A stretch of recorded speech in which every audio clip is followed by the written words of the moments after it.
هەلدانێ دەرباز بوون دروژەکە وەکو ئەڤرودا خەلکێ هەرێما کوردستانê û تایبەت parêzgeha Duhokê di jî sistema Beعسیyan serheldan kir. Lê pisyar vêrê ev ye piştîbûrîna 26 salan. Eva PTV bû xelkê hatiye kirin ew umêd û hezê û hêviyên xelkê cihatîne yan ne. Gel me dabin. Pêşmergê me qahraman gel cemawarê Duhokê hêz girtin ser emna Duhokê û tera û bera kir. ku serheldan miletê kir, xelkî kir.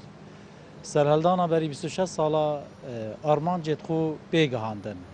Armanc bû ramalîna rejimeka diktatorî, bû dezveyînana azadiyê, encamdana yekem helbijartin bû berqerarkirina statûyekê bû xelkê Başûrê Kurdistanê. Lê muqabinî ve piştî 26 sala da heman ew hêzên yekûberî 26 sala da serkêşiya vê miletî kir. Xerîke destkeftê wê serheldanê yê têne vedizîn carek vedî. Ji ber ku piştî 6 sala şînîka carek vedî em ê behsê azadiyê dikin.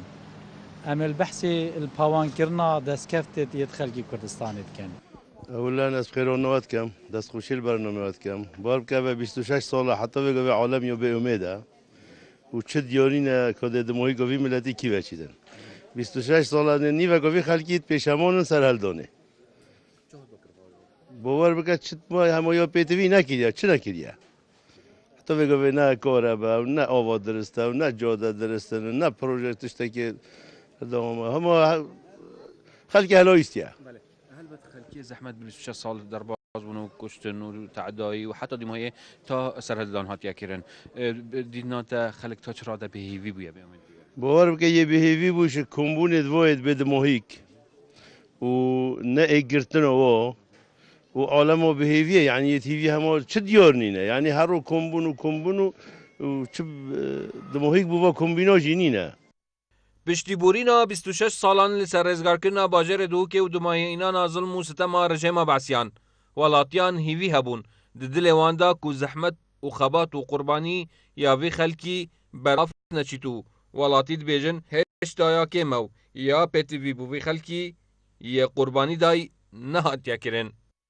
Yani mirovzayîn yani azadî ka çenda giring e. Çi dibête kirin baş bi xelkî vê xelkî? Xwedê çê dibête kirin hema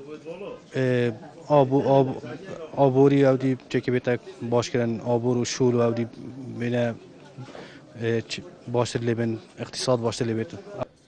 Xwedê ema hindî bi vê xelkê bête kirin baş e xirab nîne.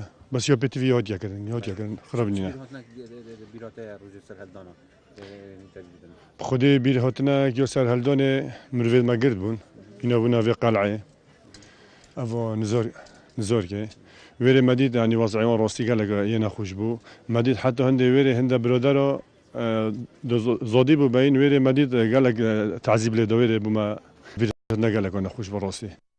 Welatî daxwaz dikin hêvênê van rojan bibîte roja destveînana hemî mafên wanan û hikûmet û layenên peywendîdar û wê xebata salane ji bîr nekin û kar bikin ji bo xweşkirina jiyana wan yan rojên nexweş bûrandî lê bibine xweşî. Beyar Amedî, Badînan Sat, Duhok.